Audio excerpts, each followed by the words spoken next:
Halo, selamat sore. Bertemu lagi di Bincang Isyarat. Nama saya Yani, panggilan isyarat saya seperti ini. Apa kabar kalian? Tanda tanya. Semoga kalian sehat ya. Tetap semangat beradaptasi dengan kebiasaan yang baru. Titik. Oh iya, kemarin masalah SIM teman-teman teman-teman tuli sulit dalam akses komunikasi tempat kantor polisi atau pengadilan. Betul? Tanda tanya. Kalau teman-teman tuli yang ahli hukum bisa bantu nggak ya?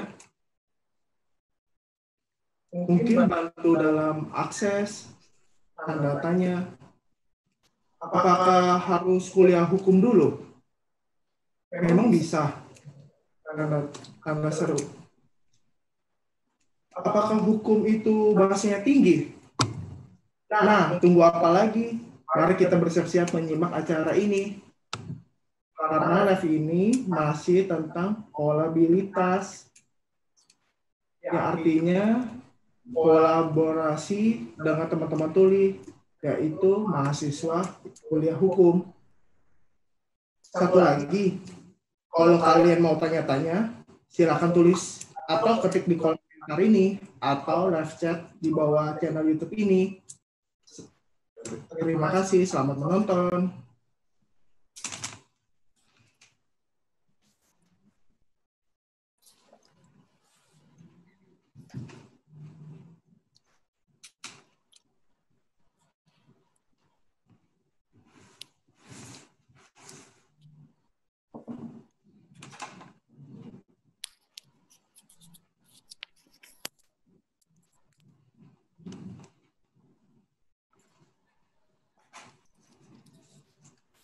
Halo, selamat datang, karena seru.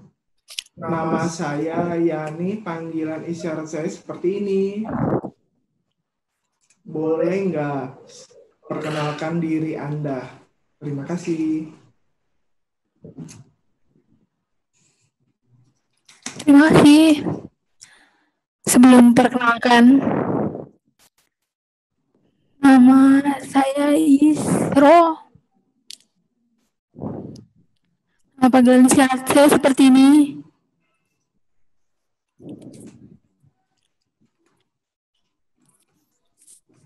Halo.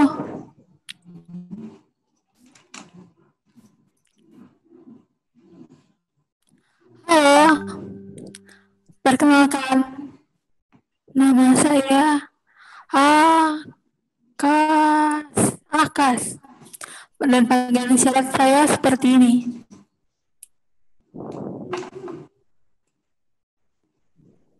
Sama-sama. Apa kabar kalian semua? Sambil menunggu, mari kita tunggu dulu, teman-teman, rame dulu. Ngobrol-ngobrol dulu sebentar ya. Nah, kegiatan sehari-hari kalian tuh apa saja sih? Bagaimana kalian beradaptasi pada situasi baru seperti ini? Ada nggak sih tips-tipsnya? Anda tanya.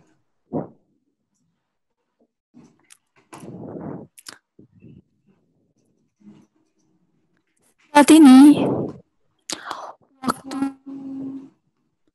situasi dalam corona ini, saya ada kegiatan untuk membaca buku. Banyak macam-macam buku yang sudah saya baca, terutama tentang hukum, untuk persiapan nanti setelah masuk kuliah lagi. Yang kedua, cari tahu dan mendengar isu berita baru.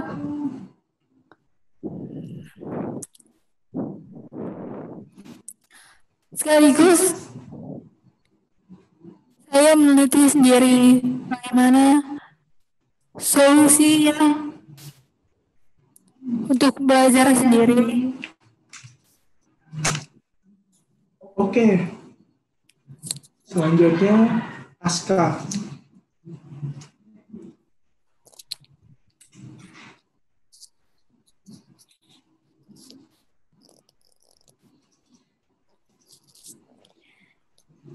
Sebelumnya, saya selalu punya banyak kegiatan, tapi saat ini karena masih ada pandemi corona, kegiatan saya jadi terhambat. Contohnya, ada kuliah online. Itu sibuk banyak, tapi saya bisa memanfaatkan waktu saya seperti baca buku, nonton seminar, yang ketiga bisa ikut organisasi, berkegiatan membuat acara seminar, seperti itu. Terima kasih. Titik. Untuk saat ini sedang menempuh kuliah di Fakultas Hukum, betul? Tanda tanya. Ya, betul. Nah, mengambil jurusan apa? Lebih jelas ya? Tanda tanya. Saya kuliah hukum karena saya minat mengambil jurusan konstitusi.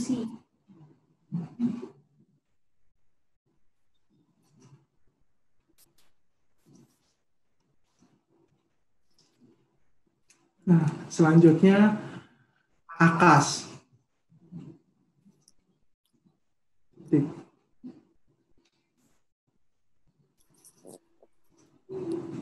Sekarang saya jurusan hukum, mengambil fokus di jurusan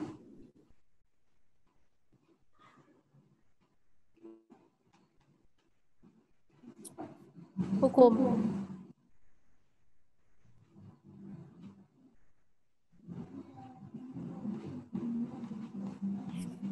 Kuliah saya ada 2 fokus. Yang pertama,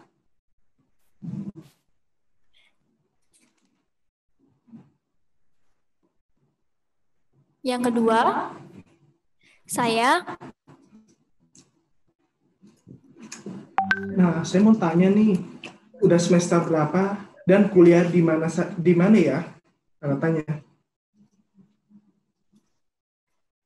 Saya masuk kuliah, setelah kuliah mau naik semester 5 saat ini. Sebelumnya sudah ambil semester 4, minat konstitusi itu. Tempatnya di Sekolah Tinggi Hukum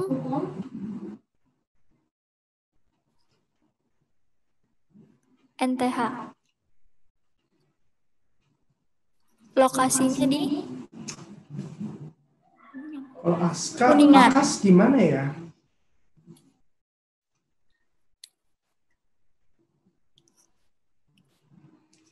Kalau aku saat ini semester 6, sebentar lagi mau melanjutkan ke semester 7. Saat ini kuliah di Esa Unggul.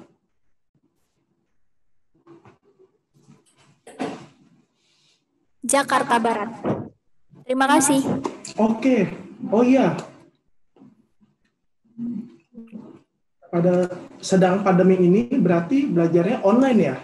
Bisa nggak sih ceritain suka duka kalian itu mengikuti kuliah online? Iya, Silakan. betul.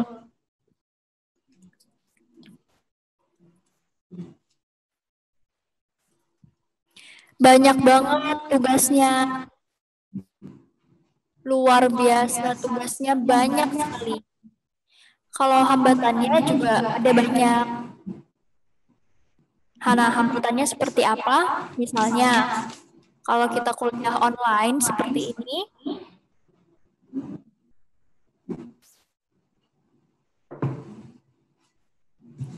kita tidak bisa paham lebih dalam.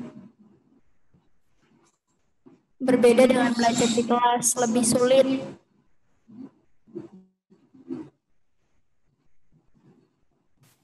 karena audionya juga kita tidak bisa mendengarkan. Jadi kita bingung.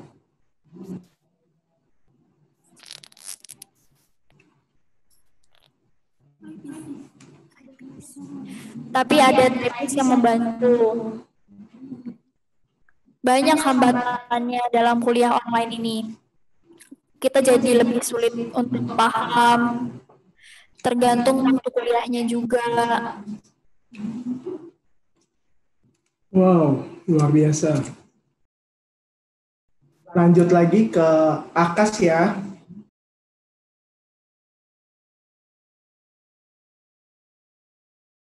Oke.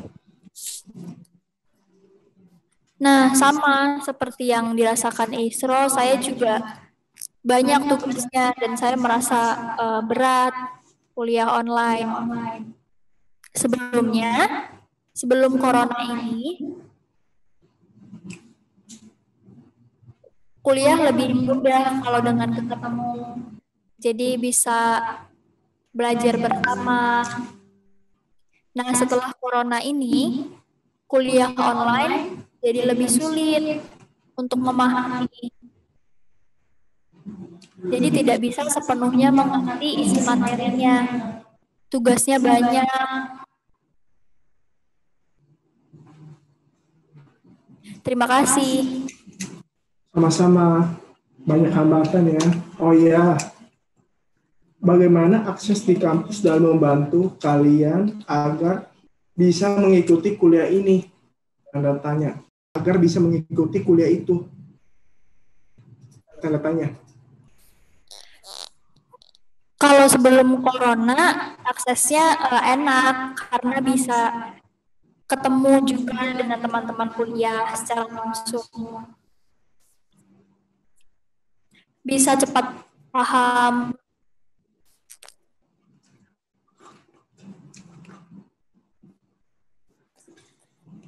Misalnya disuruh komunikasi sama dosen. Nah, tapi sekarang setelah corona ini, ya jadi bingung. Karena ya rasanya betul-betul campur aduk. Lebih enak datang bertemu langsung. Kalau online ini, saya merasa terlalu banyak hambatan. Jadi lebih enak bertemu langsung.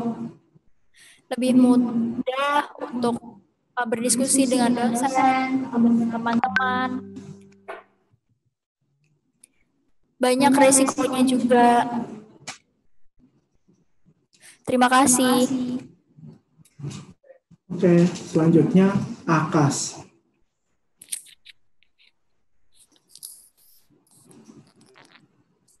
Sebelum corona, kuliahnya kan kita bertemu secara langsung, banyak teman. Tidak perlu typist, tidak apa-apa.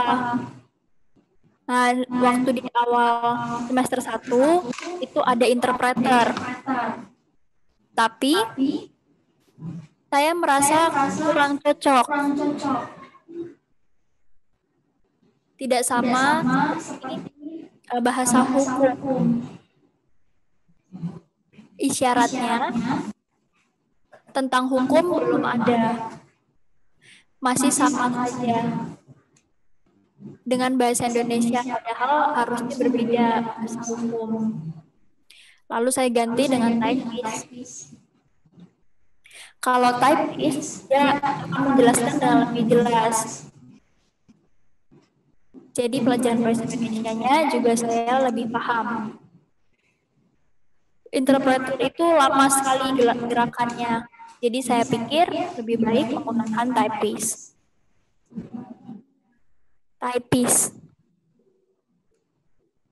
Sekarang setelah corona ini sudah jarang pakai typist.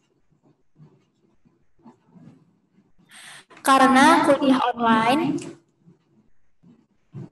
ada yang pakai PPT, ada pakai buku modul. Jadi hanya baca-baca saja. Kalau kuliah langsung enak bertemu. Nah, sekarang sudah tidak bisa. Dulu waktu masih muda bertemu bagus. Saya merasa lebih mudah kuliahnya.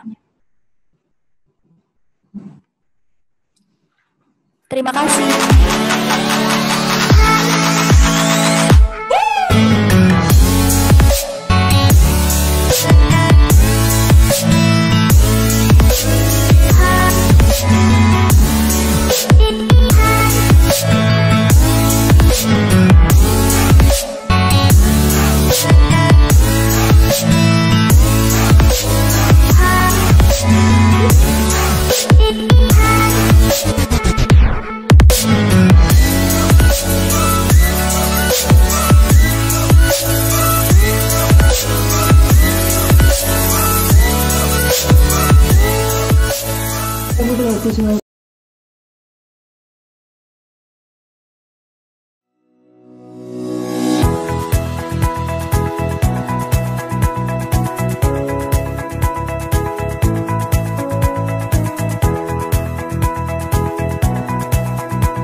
Wow, keren video yang tadi.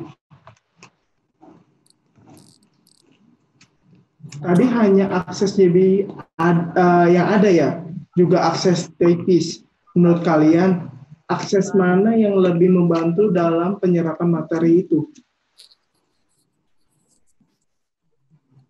Tanya. Sama saja. Juru bahasa isyarat dan typist itu sama. Waktunya juga sama. Tugas dan tanggung jawabnya juga bisa jalan bersamaan.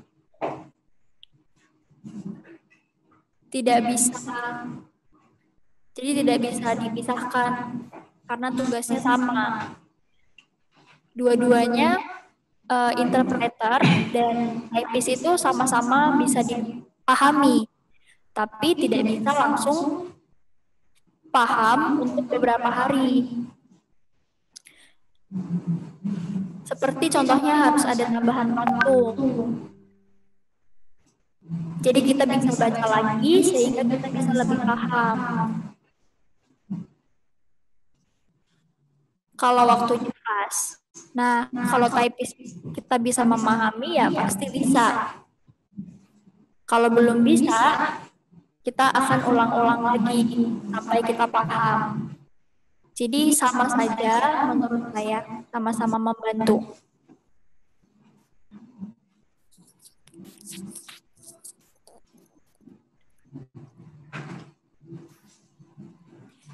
Kalau hambatannya, SDM typist ini kurang banyak di Indonesia. Terima kasih. Oh, paham. Sekarang berganti ke Aska lagi ya.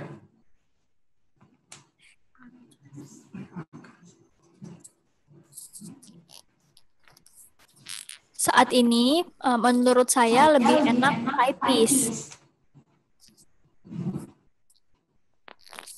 typist. Karena apa? Karena benar-benar bisa paham tentang bahasa di jurusan hukum. Kalau interpreter itu menurut saya kosakatanya masih kurang. Apalagi di jurusan hukum.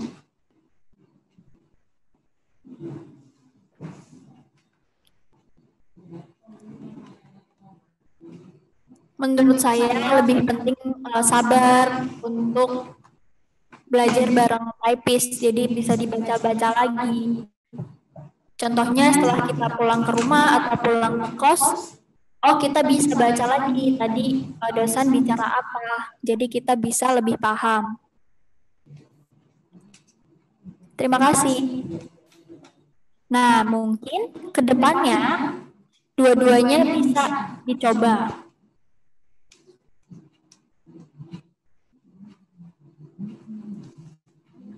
Terima kasih.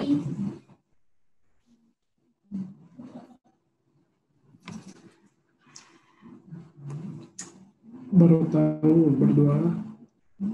Keren. Nah, oke. Selanjutnya, apakah ada hambatan lain selama belajar hukum? Tanda tanya, bisa dijelaskan?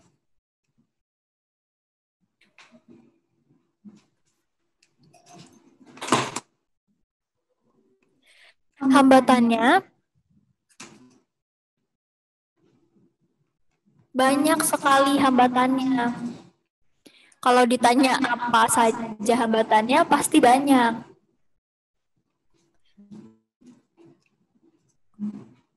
Hambatan dari diri sendiri, hambatan dari lingkungan, hambatan dari akses untuk disabilitas, dari interpreternya juga. Dan yang paling penting, kalau dari diri sendiri itu harus bisa menunjukkan atau berani mengajukan pertanyaan kepada dosen dan lain sebagainya. Itu banyak sekali sebenarnya hambatannya. Sebenarnya di dalam otak saya pasti banyak pertanyaan, tapi harus bisa melihat situasi juga, harus berani untuk membuka diri agar bisa bekerja sama dengan teman-teman yang lain. Harus selalu berusaha. Jadi hambatan yang untuk akses interpreter itu harus ada. Lalu typistnya juga harus ada. Itu. Jadi kalau saya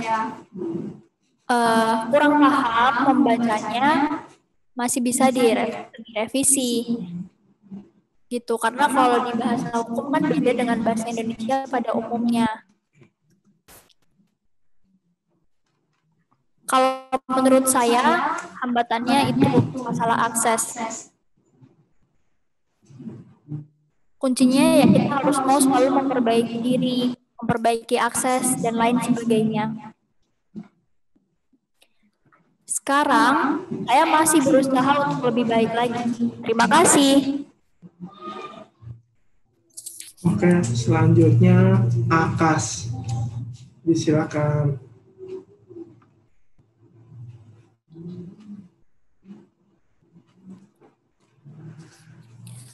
Kuliah hukum banyak sekali hambatannya.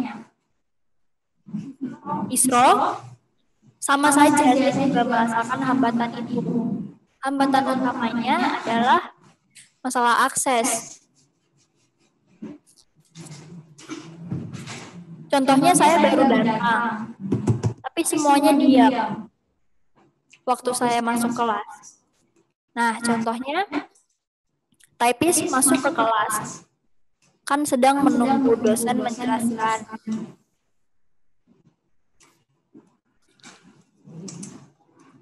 Tapi typist belum datang.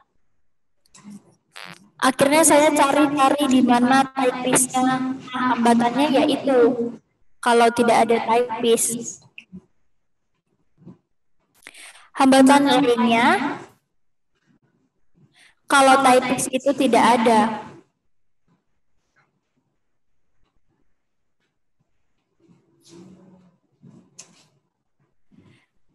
Saya coba.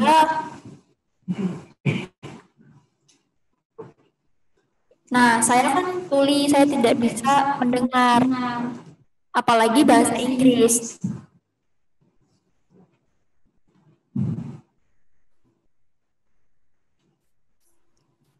Nah, kalau ada tugas mendengar seperti itu, sedangkan saya tidak bisa mendengar, bagaimana? Yang ketiga,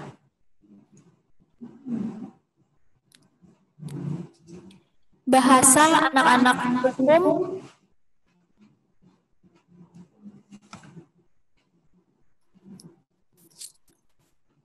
typist itu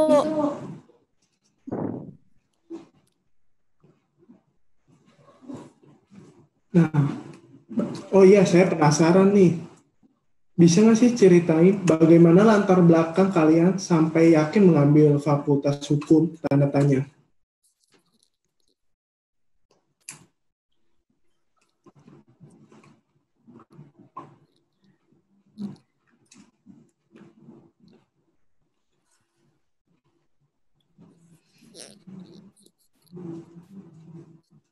Sebetulnya sudah lama saya yakin ingin kuliah untuk masa depan.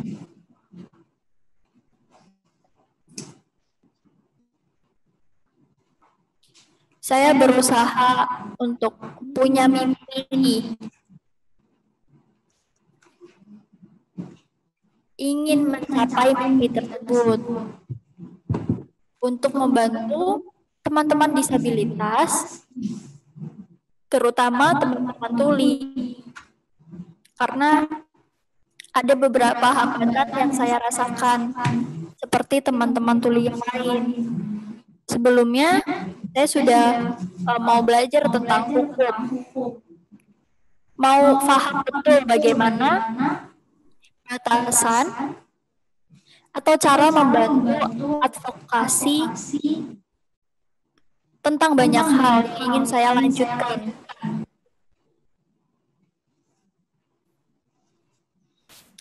Aku merasa yakin bahwa kedepannya akan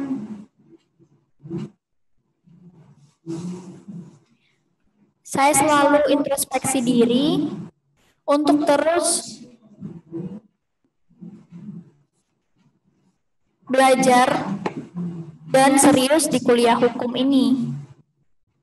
Karena saya mempunyai pikiran bahwa kedepannya hukum akan dibutuhkan, khususnya untuk diri aku sendiri. Saya merasa ada kewajiban untuk teman-teman semuanya. Terima kasih. Oke. Selanjutnya ke Akas.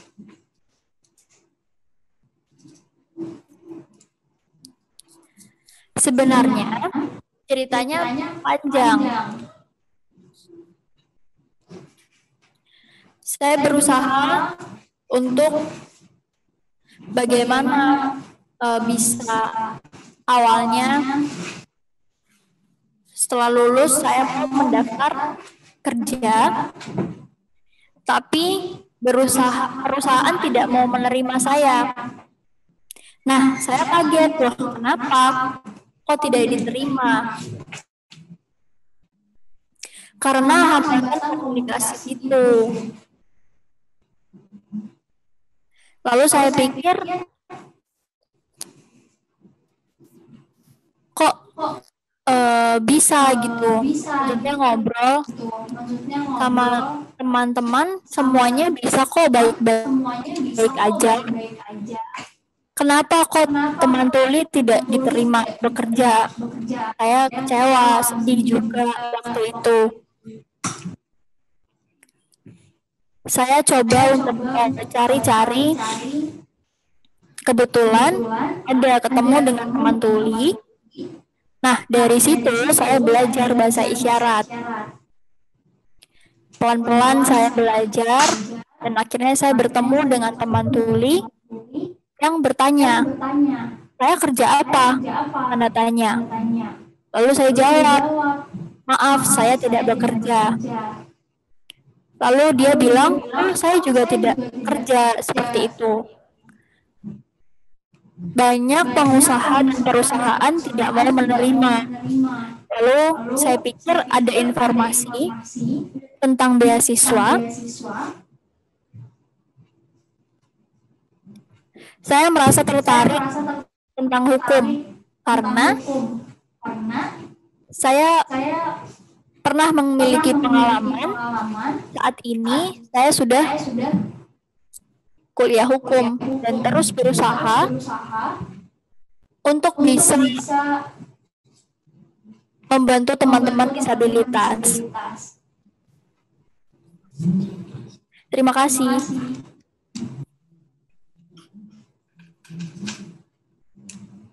Oke, terima kasih sudah menjawab yang tadi.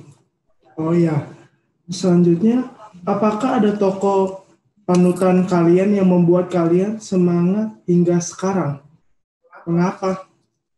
Katanya. Sebetulnya,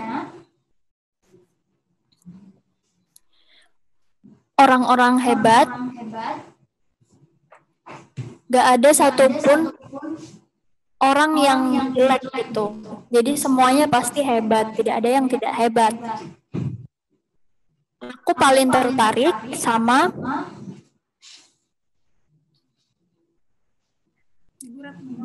Ibu Retno. Ibu Retno itu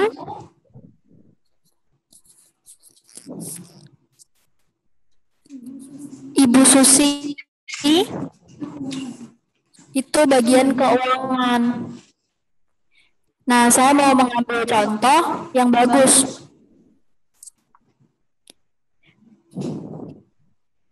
Paling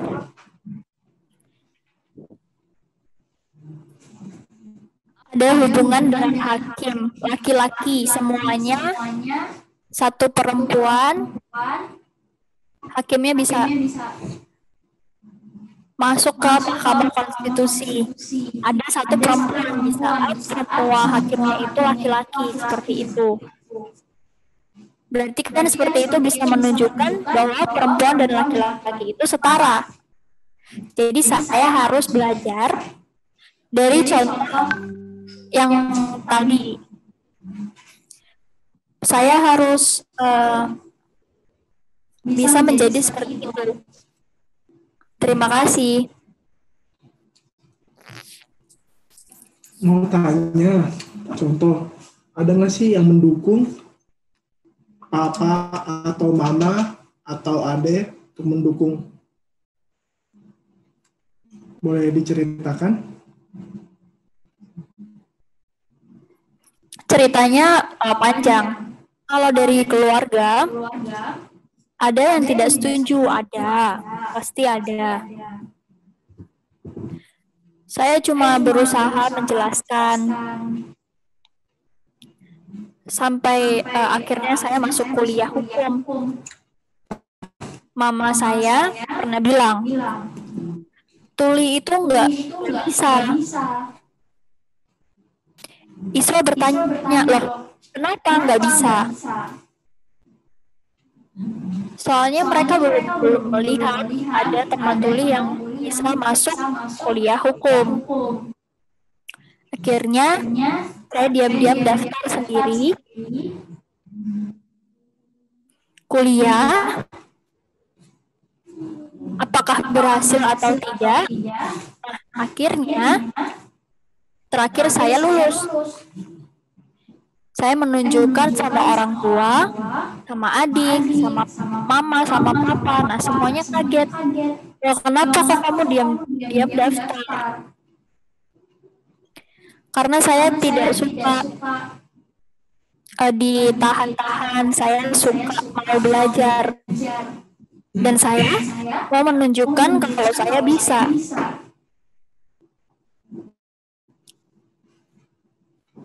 Lalu saya ditanya siap atau tidak. Saya tahu bahwa saya harus betul-betul siap. Lalu saya sudah berusaha menyiapkan diri secara emosional untuk membantu teman-teman. Setelah itu saya, ya alhamdulillah, keluarga mendukung. Alhamdulillah. Keluarga saya mendukung dan bilang tolong serius gitu. Dan saya juga minta didoakan supaya lancar. Sampai keluarga besar mendukung penuh kuliah saya. Karena saya Tuli di dalam keluarga yang bisa masuk ke kuliah hukum. Saya berharap bisa berhasil. Terima kasih. Wow, keren, bangga. Baru tahu mendukung keluarga ya. Oke, selanjutnya Akas.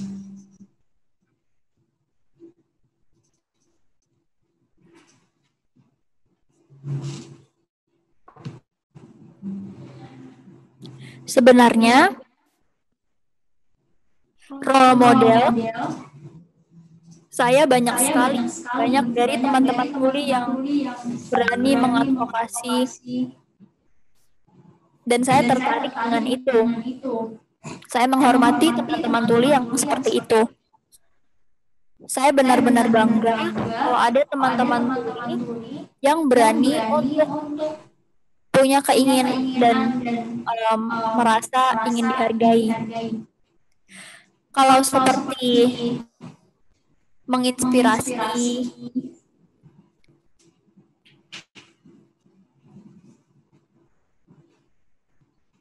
yang kedua, kalau keluarga, pertama kali yang mendukung dalam keluarga itu mama.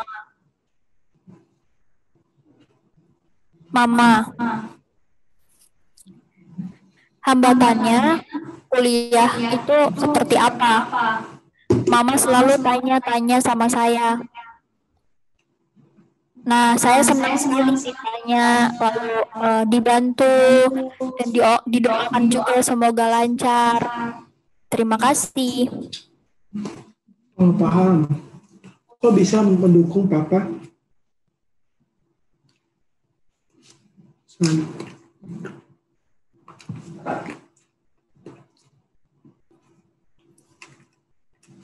Oh, apakah tokoh teman-teman disabilitas internasional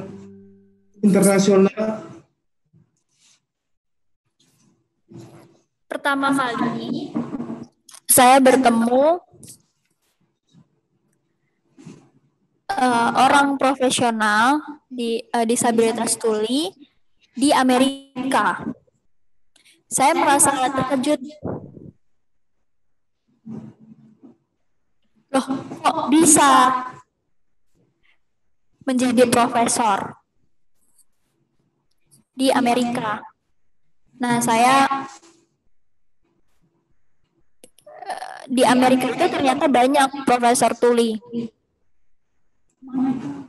Michael,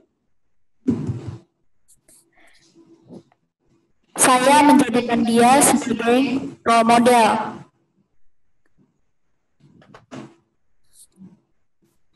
Alhamdulillah, ada bantu dari pengalaman orang. Nah, saya belajar untuk menemukan solusi dari bantuan-bantuan orang tersebut. Karena sudah berpengalaman sebagai profesor tuli. Hebat. Profesor tuli. Aska.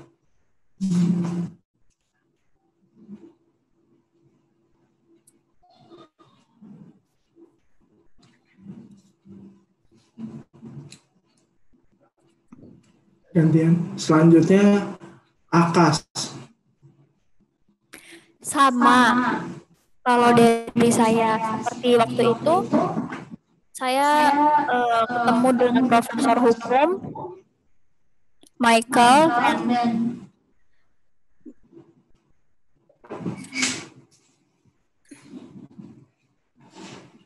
saya terkejut juga kok ada profesor tuli yang benar-benar menginspirasi saya. Saya mau berusaha agar bisa sama seperti Profesor Michael. Dia benar-benar cerita di Amerika ada 400 mahasiswa hukum tuli, luar biasa. Lalu saya berpikir, saya di Indonesia juga bisa sama untuk punya kesempatan pergi ke Amerika.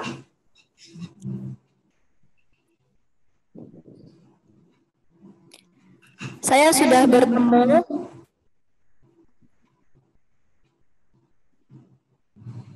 dengan mahasiswa hukum tuli dan sudah ngobrol-ngobrol juga. Lalu saya cerita tentang pengalaman advokasi, seperti tanya-tanya juga tentang aturan di Amerika itu bagaimana, agar bisa menginspirasi orang-orang Indonesia juga supaya bisa. Oke, terima kasih. Oh iya, bisa nggak sih jelasin sedikit tentang dasar ilmu hukum supaya orang-orang awam itu bisa paham? Tanda tanya. Silakan.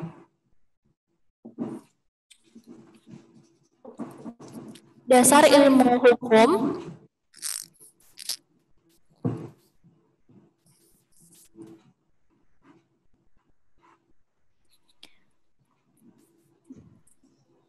paling dasar dari ilmu hukum, terutama tentang pernikahan, perempuan, kekerasan, dan masih banyak lagi. Nah, itu sulit sekali untuk dilupakan.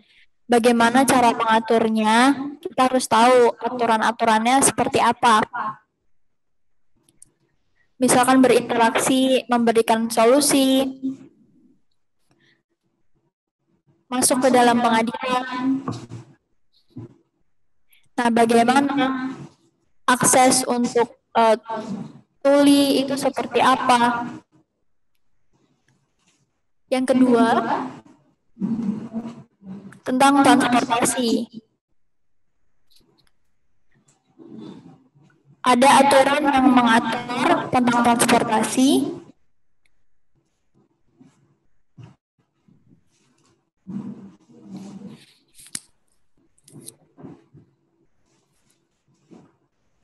Lalu, yang ketiga,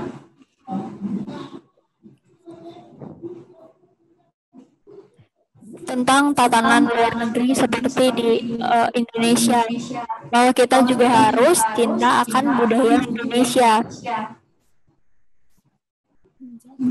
Kita harus menjaga budaya, adat juga harus dijaga.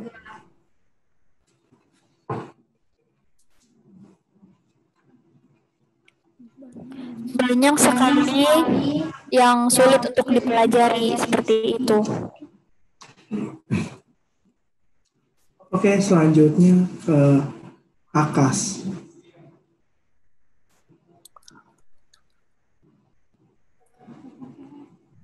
Oke. Sebenarnya dunia hukum itu luas sekali.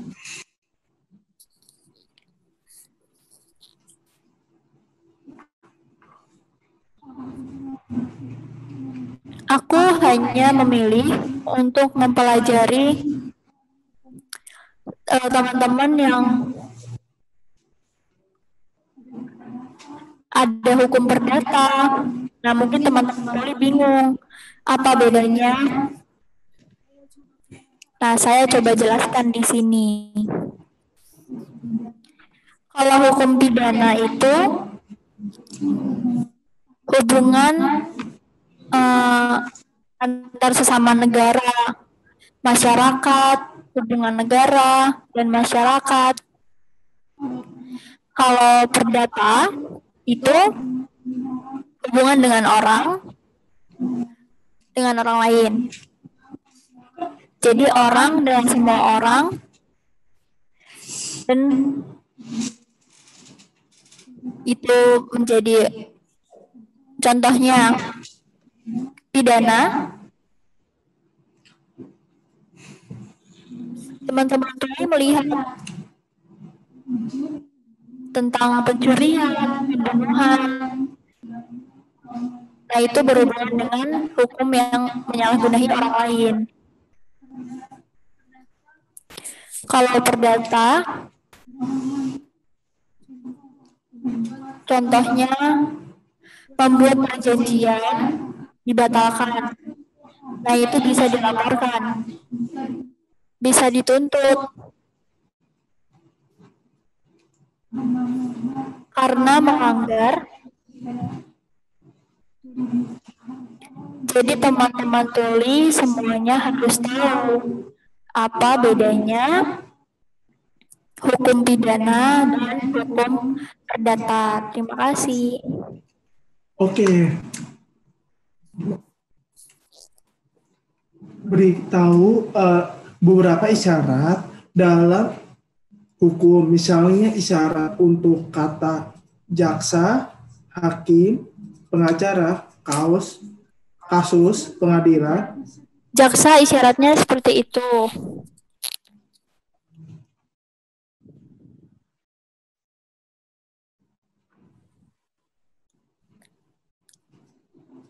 Boleh dilanjutkan untuk isyaratnya?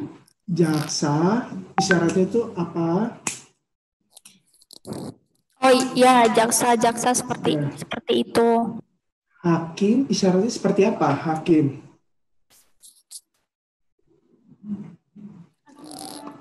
Hakim isyaratnya seperti ini. Pengacara isyaratnya seperti apa?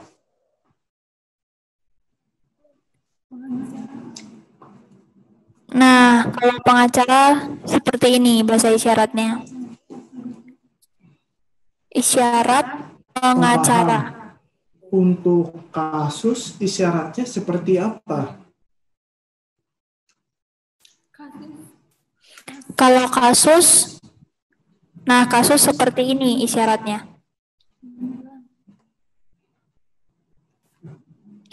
Pengadilan. Untuk sanksi. Isyarat sanksi Itu pengadilan seperti itu. Paham. Untuk isyarat sanksi seperti apa?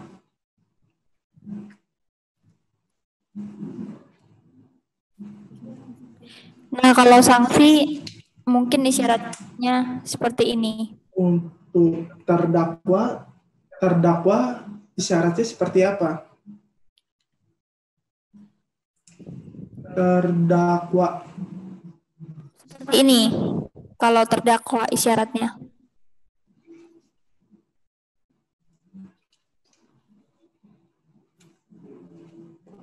Paham. Kalau undang-undang seperti apa isyaratnya? Undang-undang. Undang-undang. Nah, ini seperti ini. Seperti itu. Paham. Oke, selanjutnya. Bagaimana gambaran kalian terhadap kasus-kasus teman disabilitas di Indonesia? Boleh dijelaskan? Bagaimana kasus bersama teman-teman sangat berat sekali. Sulit juga, butuh waktu untuk mencari solusi. Kedua, butuh waktu untuk bisa menyelesaikan kasus. Jadi waktu itu sangat penting karena kesulitan akses. Kasus tuli dengan orang yang terdakwa itu siapa. Jadi kesulitannya di situ tadi, akses komunikasi, butuh waktu untuk bisa berinteraksi. Saya pernah dengar cerita korban tuli kekerasan seksual dari perempuan tuli. Itu sulit sekali berkomunikasi karena selalu menjaga rahasia sendiri. Jadi berbeda dengan dengar yang mudah dalam berkomunikasi. Jadi harus dibutuhkan akses interpreter untuk bisa berkomunikasi. Kerugiannya ada, tapi keuntungannya sangat sedikit. Jadi sangat berat sekali. tidak ada bantuan untuk akses korban kekerasan seksual perempuan. Dalam dunia hukum oke, tapi ini sekaligus bisa membuat bantuan akses seperti itu.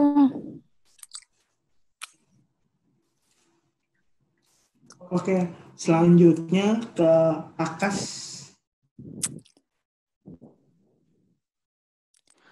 Saya punya pengalaman dulu bulan Januari. Bulan Februari. Di sana saya magang. Saya ikut teman dari Jogja. Saya mencoba untuk melihat bagaimana caranya orang-orang hukum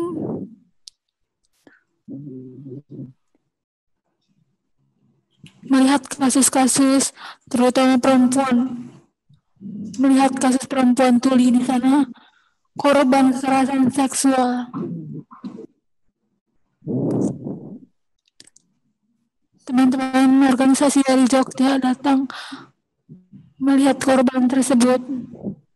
Ternyata perempuan itu sudah hamil 9 bulan atau 8 bulan. 8 bulan. Jadi korban itu seharusnya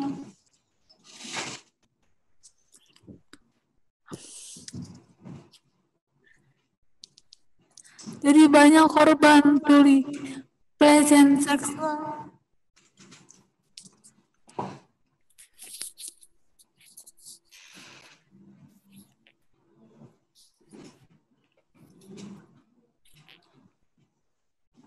Nah, saya terkejut. Harusnya tidak boleh ada kasus seperti itu.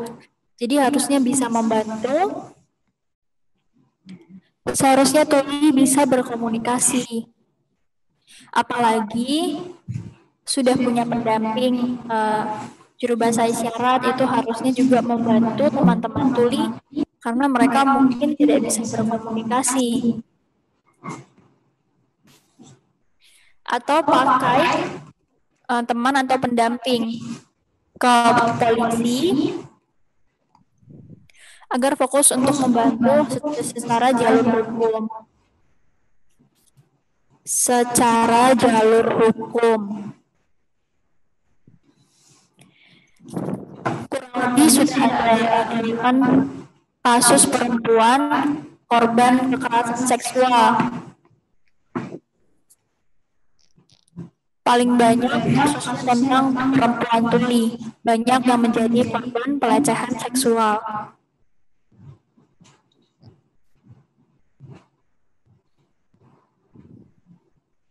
Nah, teman-teman itu harus bisa belajar tentang hukum.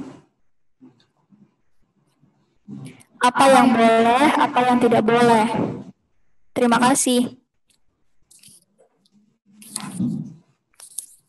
Oh, oke. Tunggu sebentar ya, kita iklan dulu. Titik.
Udah lihat, betul? Ada nggak sih akses dan fasilitas pelayanan apa yang diperlukan atau disediakan untuk teman-teman disabilitas di bidang hukum? Bisa dijelaskan? Tanda tanya.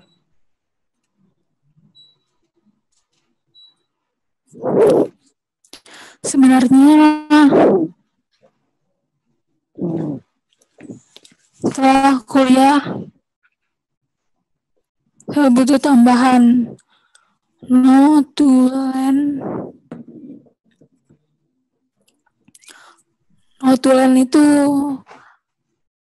gampang sama seperti tugas typis, hampir sama. Jadi notulen dan typis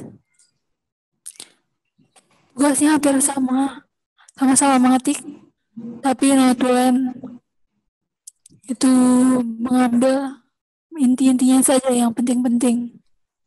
Kasusnya apa, penjelasannya apa, jadi hanya menulis yang penting-pentingnya saja. Kalau typis itu hampir semua kata-kata diketik, seperti dosen membicarakan tentang apapun, semua diketik di situ. Jadi tergantung kita lebih paham di mana. Tapi tetap dibutuhkan dua-duanya. Kalau ada waktu kosong, kalau JBI dan akses-akses lain tidak ada, itu menghambat sekali. Jadi sebenarnya dibutuhkan 3, typis, notulen, dan JBI. Tetap harus ada. Jadi typis, notulen, kalau nggak ada, bisa dipisah gitu.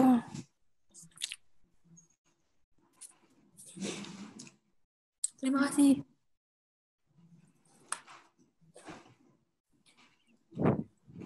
Gantian ke Akas. Silakan.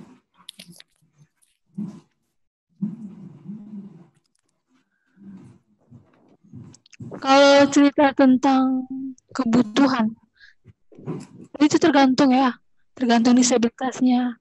Contoh, disabilitas tuli, itu butuh akses visual, informasi visual seperti menggunakan teks atau dengan bahasa isyarat atau JB. Jadi teman-teman semua bisa memahami. Contoh, pengadilan.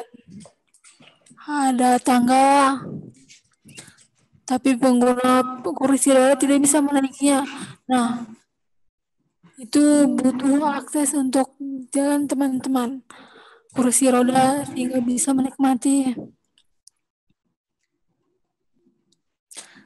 Tapi kalau RAM tidak ada, bagaimana cara teman-teman disabilitas bisa masuk ke dalam ruang pengadilan? Contoh, akses tadi itu tergantung dengan kebutuhan teman-teman disabilitas. Contoh lainnya, saya pernah pengalaman datang ke pengadilan. Saya melihat situasi di sana. Ada hakim, ada jaksa. Di sana saling debat.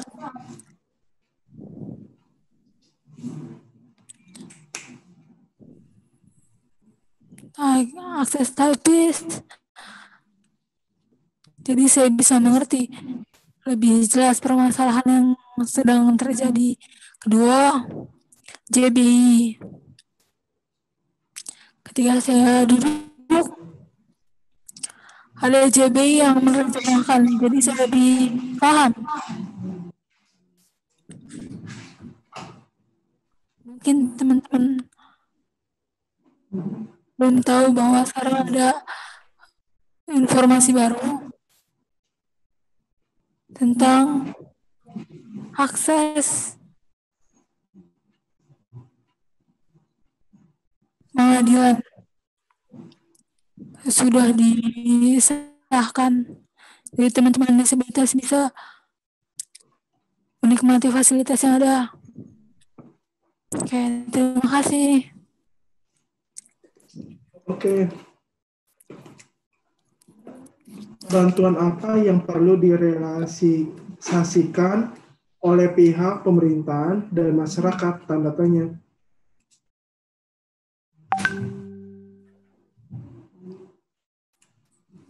Silakan.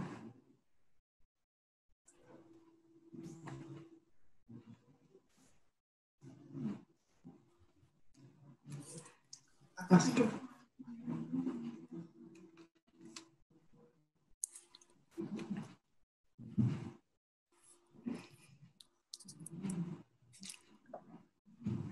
Dukungan pemerintah. Sebenarnya saya butuh ya dukungan dari pemerintah, terutama untuk peduli teman-teman disabilitas. Jangan mengabaikan, karena sebenarnya peraturannya sudah ada tentang disabilitas. Kadang-kadang peraturan itu dilupakan.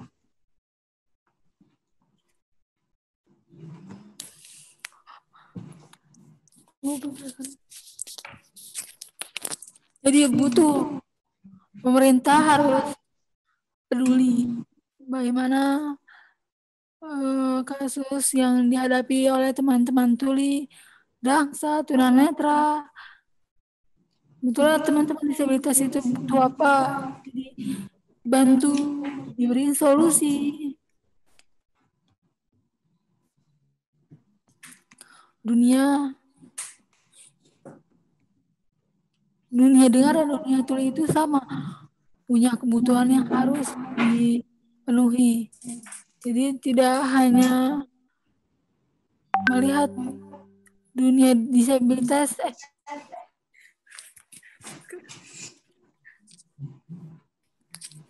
seperti itu.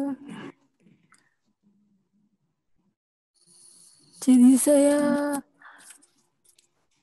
mengatakan hal itu wajib. Terima kasih.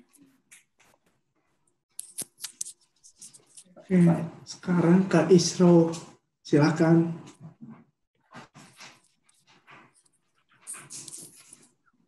Oke, saya maaf tadi Zoom-nya agak sedikit macet. Jadi saya bingung saat mengatakan. Oke. Pertanyaan yang tadi.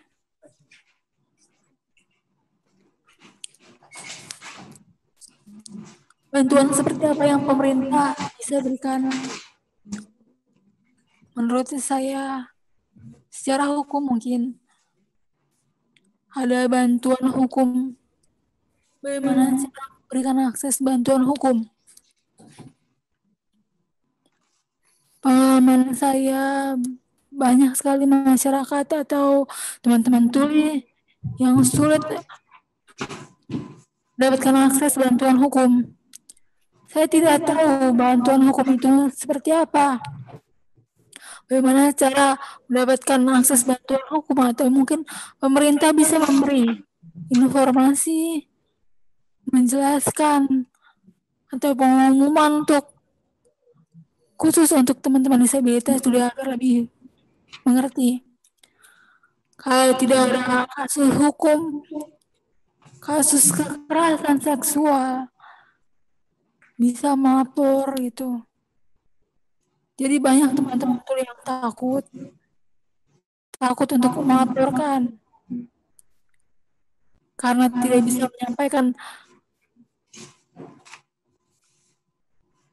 karena mereka berpikir bahwa membayar pengacara itu sangat mahal. Padahal bisa melalui bantuan hukum, pakai lembaga bantuan hukum, supaya bantuan teman-teman tuli atau teman-teman disabilitas lainnya bisa meringankan kasus.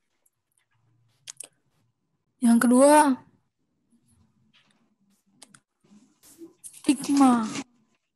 stigma masyarakat itu negatif.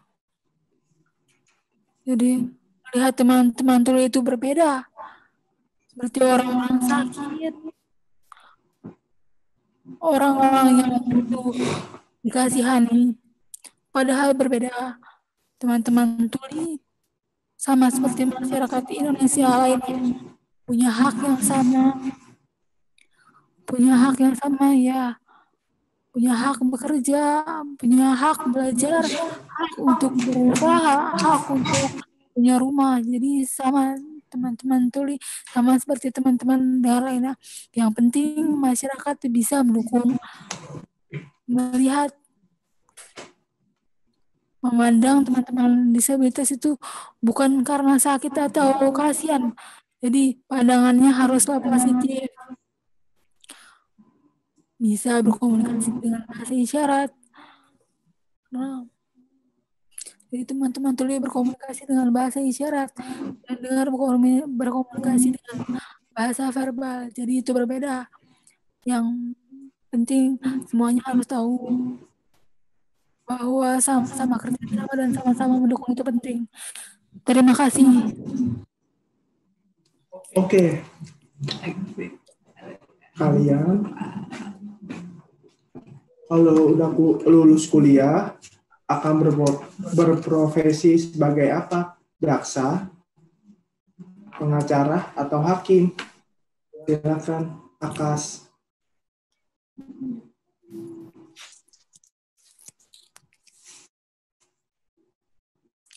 Saat ini mungkin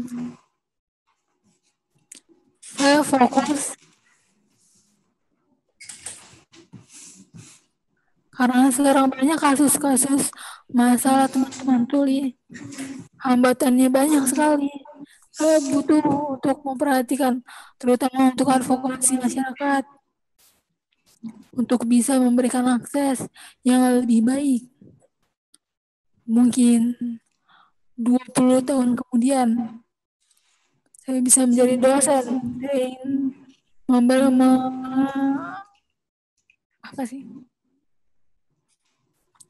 bisa mengajarkan untuk membantu teman-teman tuli bisa menjadi penerus hukum. Mungkin 20 tahun kemudian. Doakan ya. Terima kasih. Oke, selanjutnya ke Isro.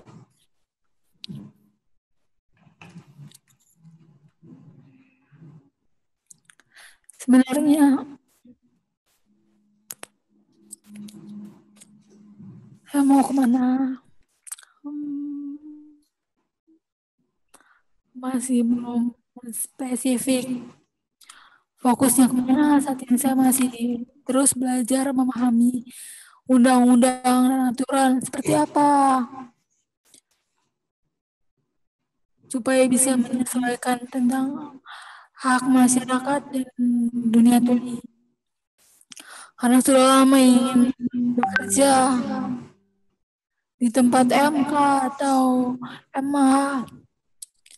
Jadi saya harus lihat tentang undang-undang seperti apa. Harus melibatkan hak masyarakat disabilitas. Ingin membantu dalam bidang itu. Jadi sebelumnya semoga bisa dilanjutkan. Bantu untuk menjadi pengacara. Advokasi untuk teman-teman disabilitas. Jadi doakan saja. Mungkin beberapa tahun ke depan saya siap untuk membantu teman-teman. Yang kedua, untuk mau memantau undang-undang dalam setiap negara hak masyarakat disabilitas. Saat ini saya butuh penerus baru untuk bisa mengangkat Indonesia negara itu sendiri.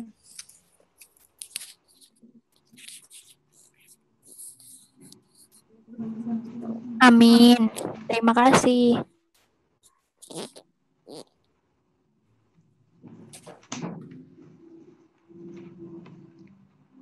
Amin. Semangat selalu ya. Oh iya, mau tanya, tanggal 22 Juli kemarin itu Hari Kejaksaan Republik Indonesia, betul? Betul, betul. Pernah nggak ikut lomba debat atau perlombaan lain, bisa diceritakan? Mana tanya?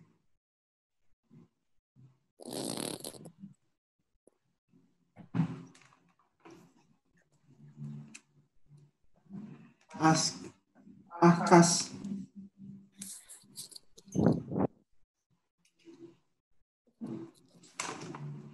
Kalau saya lomba debat itu belum pernah ikut karena kuliah gitu. Kalau ikut pelatihan yang fokus organisasi atau komunitas di kampus itu saya ikut karena bisa menambah kemampuan dalam kemampuan berinteraksi dengan teman-teman yang lain. Saya ikut organisasi atau komunitas disabilitas atau komunitas dengar agar bisa belajar mengajarkan tentang isu disabilitas, bagaimana cara komunikasi, bagaimana cara melayani.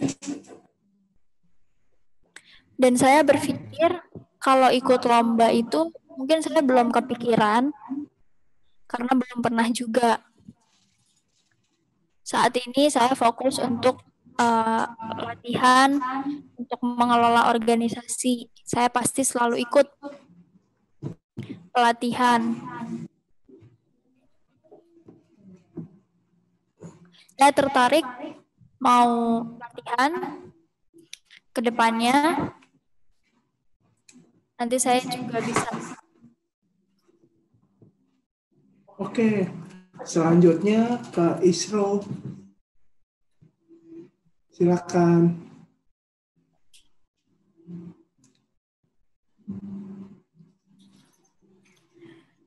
Kalau lomba debat itu saya belum pernah.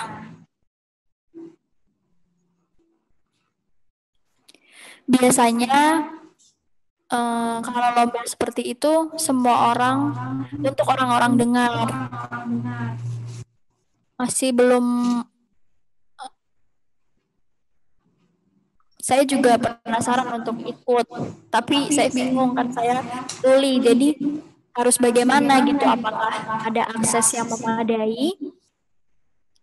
Nah, alhamdulillah kampus saya siap untuk menyediakan JBI atau interpreter.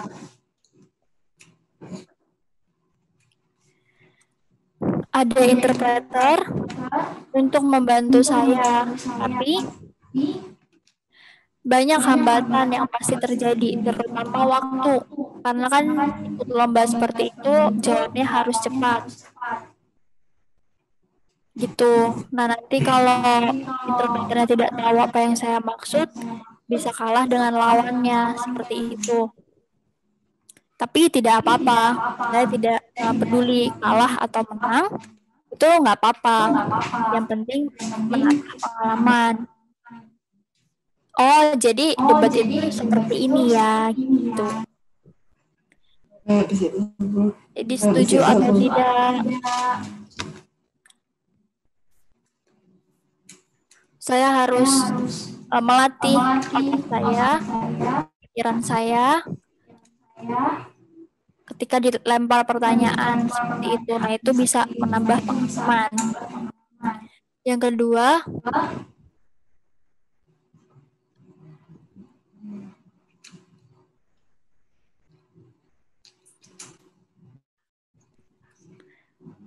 untuk panitia yang mengatur acaranya, nah itu bagaimana?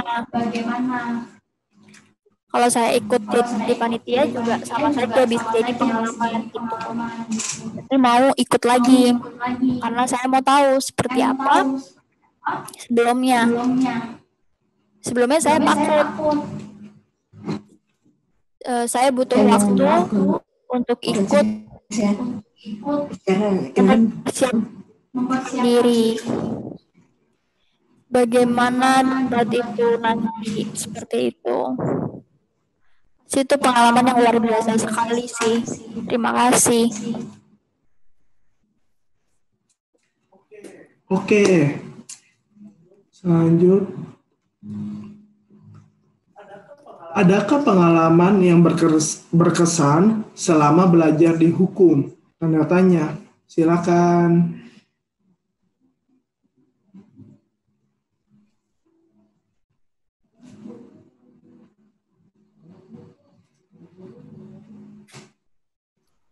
Banyak sekali pengalaman yang berkesan. Dari awal sampai sekarang, pengalaman yang tidak bisa dilupakan. Seperti saya dapat tantangan baru. Saya merasa harus introspeksi diri. Introspeksi diri. Bagaimana lingkungan ya? Jadi semua itu tidak bisa saya lupakan. Jadi pengalaman yang seperti ini. Wah, luar biasa sekali. Paling penting yang tidak bisa dilupakan itu adalah emosional. Dunia hukum seperti apa? Harus belajar lebih baik lagi agar siap menghadapi masalah itu. Saya harus siap. Terima kasih. Lanjut ke Akas.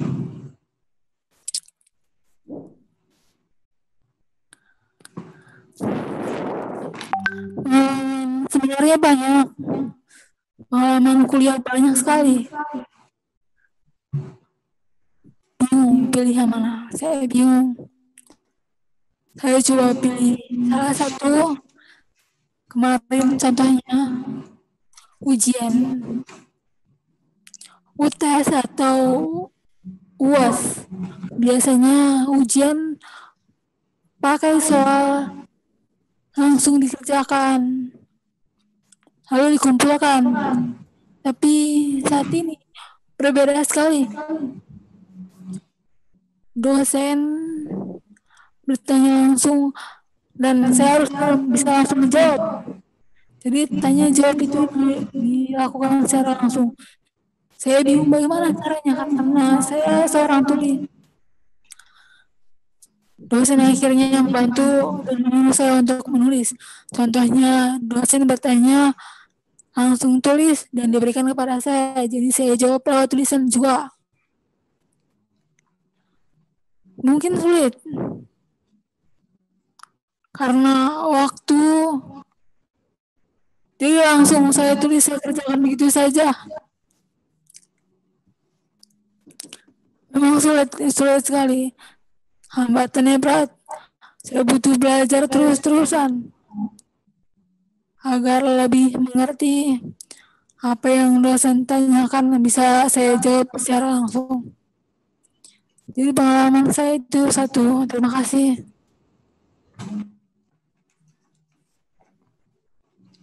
Oke, ini terakhir.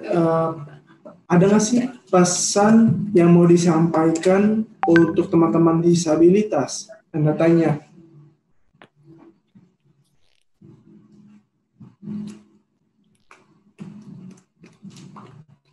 Teman-teman disabilitas.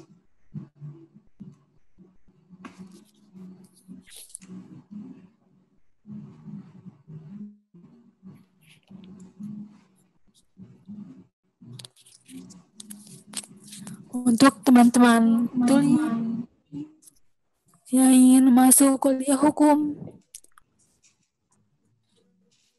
tidak harus hukum sebenarnya. Yang penting harus kuat secara mental, harus menerima tantangan baru, menerima masalah-masalah yang ada, mencari solusinya juga. Tantangan yang saya maksud itu seperti masalah-masalah yang bisa membuat diri kita berkembang.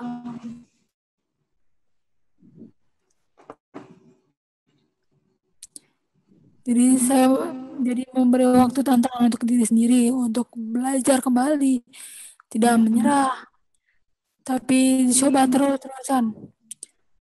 Kegagalan itu bukan sesuatu yang harus ditakuti, tapi terus-terusan belajar. Jika berniat untuk masuk kuliah, coba dijalani. Selalu ada masalah, tapi harus bisa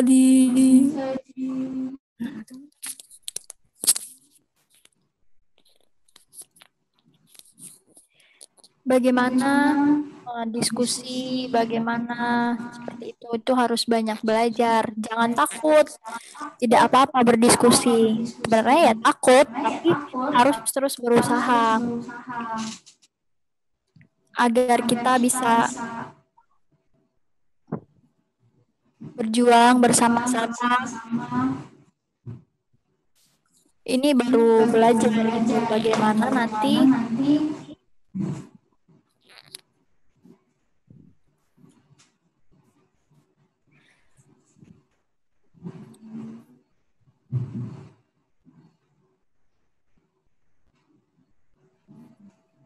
intinya jangan menyerah, harus mau terus belajar. Kita harus bisa bantu orang-orang lain juga. Kalau bukan kita, siapa lagi yang mau membantu orang-orang seperti kita? Kita harus sadar, harus mau membantu teman-teman disabilitas. Misalkan aku bantu Akas, kalau dibijak juga bisa bantu sama teman-teman tuli seperti itu. Terima kasih.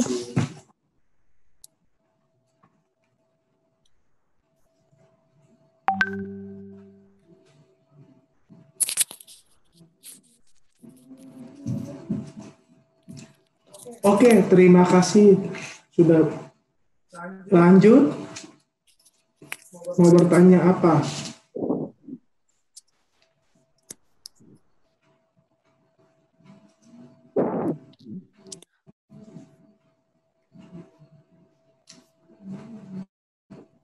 Jangan menyerah, tapi sedikit mengedukasi. Saya sebenarnya pertama kali melihat kuliah hukum berat sekali. Tapi saya merasa saya bisa kuliah jurusan hukum lama sekitar 1 bulan, 2 bulan. Awalnya saya diskusi. Saya harus punya niat untuk bisa menjalankan kuliah hukum. Akhirnya masuk dalam semester pertama hukum. Saya merasa kuliah pertama itu berat sekali, tapi lama-lama setelah saya jalani semester 2, semester ketiga, sampai semester keempat, alhamdulillah semuanya berjalan normal-normal saja. Tadi yang seperti saya ceritakan, pertama itu mengajak teman-teman dengar atau teman-teman lain bisa berdiskusi, bisa saling bertanya. Jadi apa yang tidak dipahami bisa ditanyakan. Kalau bisa minta teman-teman lain mengajarkan tentang apa yang tidak dipahami. Mungkin teman-teman tahu kalau 1000 langkah itu dari mana? 1 langkah itu tidak bisa langsung 1000, tapi pelan-pelan. Harus dimulai dari 1 langkah setiap hari. Semuanya dicoba dulu. Bisa atau tidaknya, nggak apa-apa, yang penting dicoba dulu. Usaha, tetap berusaha. Jangan menyerah. Contoh kalau teman-teman di jalan tapi seperti merasa mau menyerah, waktunya habis, untuk jalan-jalan atau makan atau memuaskan diri. Yang penting kita punya pikiran untuk refresh, tidak mengganggu untuk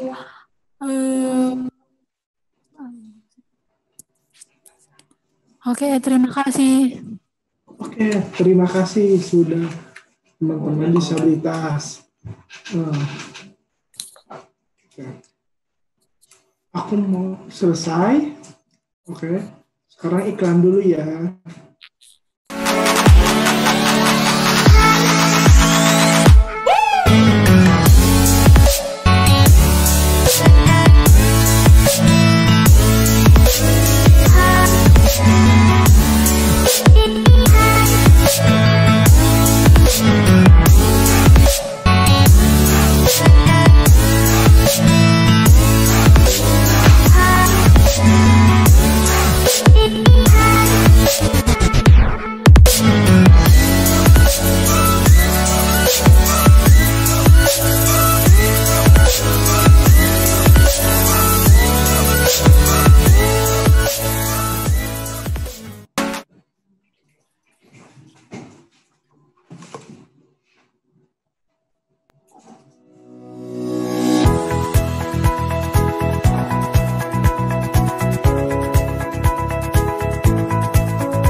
Oke.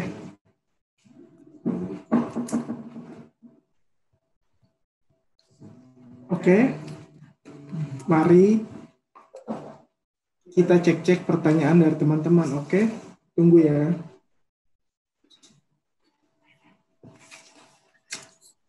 Ada pertanyaan dari Andika Irlang untuk ISRO dan AKAS.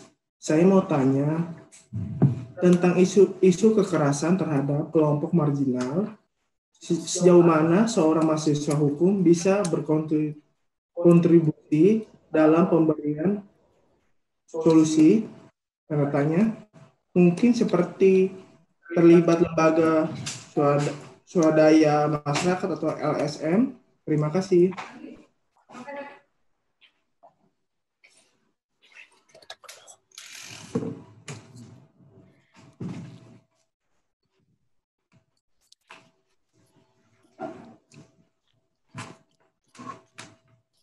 Yani bisa ulang pertanyaannya? Bisa diulang? Oke, saya ulang ya. Ada yang bertanya dari Andika Irlang untuk ISRO dan AKAS.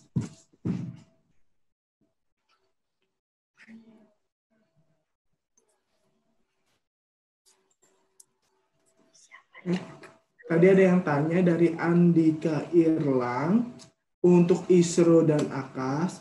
Saya mau tanya tentang isu kekerasan terhadap sekelompok marginal. Sejauh mana seorang mahasiswa hukum bisa kontribusi dalam memberikan solusi? Mungkin seperti terlibat lembaga swadaya masyarakat atau LSM. Tanda tanya, terima kasih.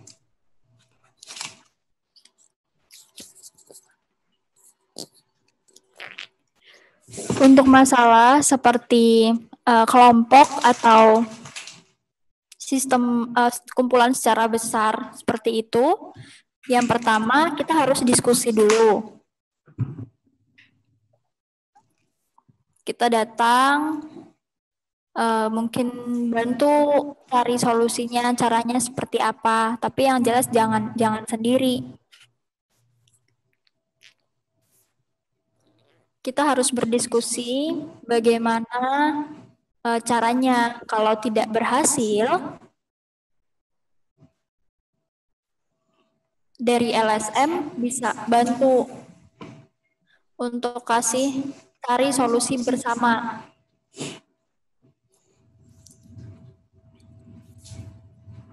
Kita juga bisa bantu kelompok.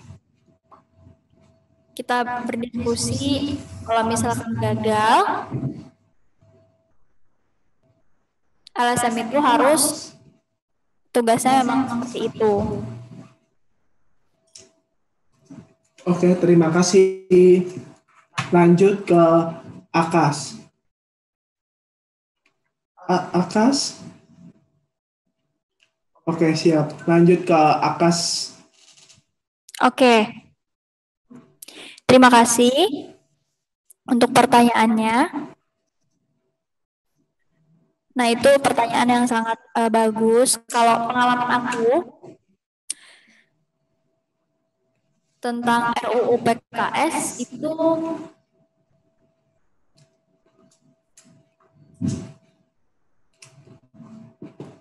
memang benar harus dari orang LSM yang mendukung teman-teman tuli. Coba untuk memberikan edukasi tentang dampak. Contohnya, harus bisa menjelaskan kalau teman-teman tuli itu menerima kekerasan seksual, nah mereka bisa bantu untuk menyampaikan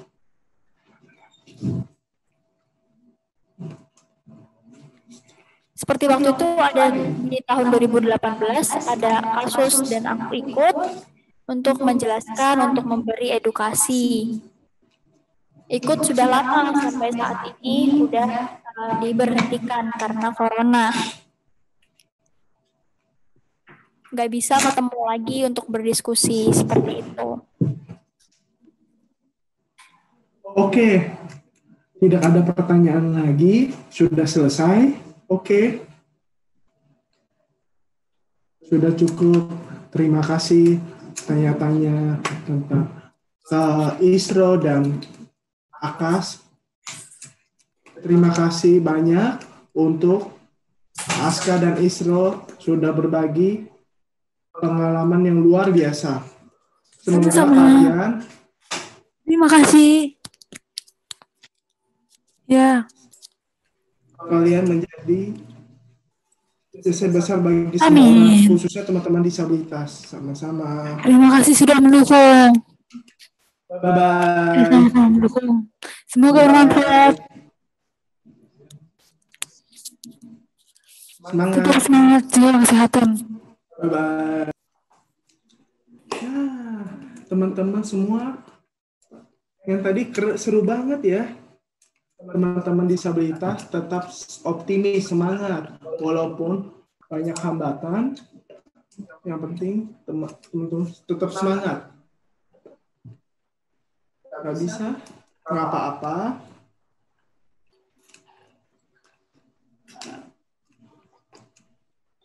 Oke. Ngomong Aska, oke.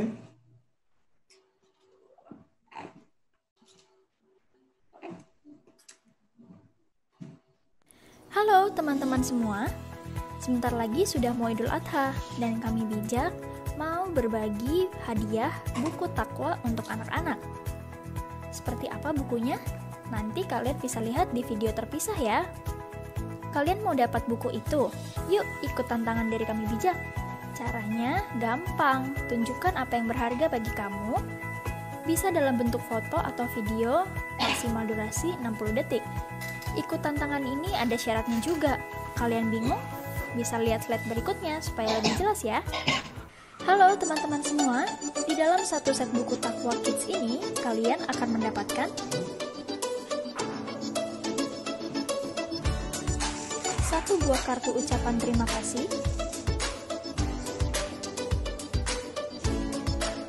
satu set postcard, satu set stiker, satu buah foto keluarga Alena, 4 buah kertas mewarnai, dan kamu juga akan mendapatkan buku kumpulan doa untuk di luar rumah, di sekolah, dan di rumah. Juga buku cerita tentang wisata ke kebun binatang, Aku Sayang Ayah Bunda, dan Berani Mewujudkan Mimpi. Kamu juga akan mendapatkan 2 buah postcard dan 6 buah stiker ya teman-teman.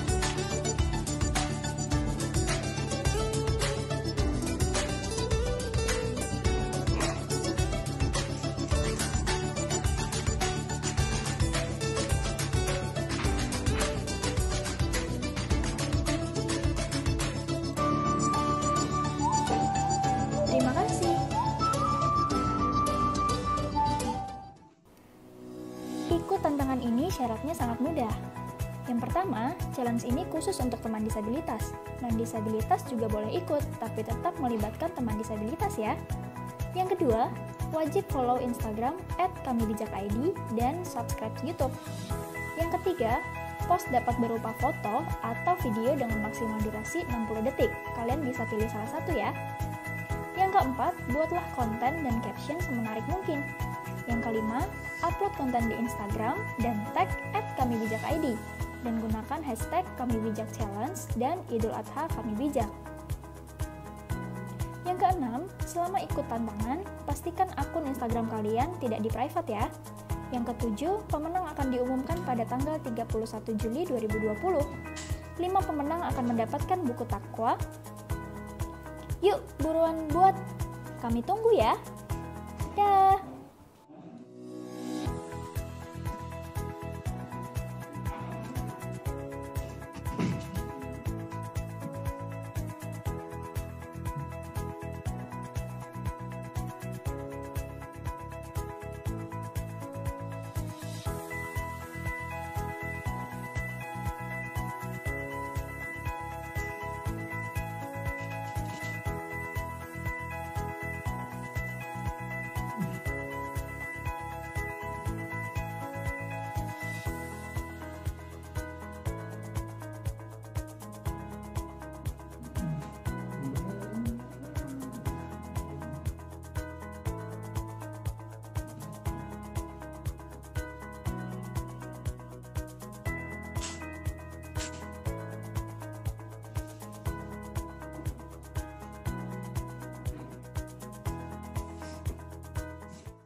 Ayo ikut lihat hadiahnya buku ini.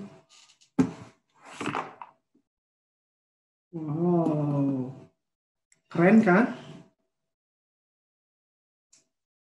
Keren. Mari kita buka ya. Wow, keren. Isi dalam buku ini seperti ini.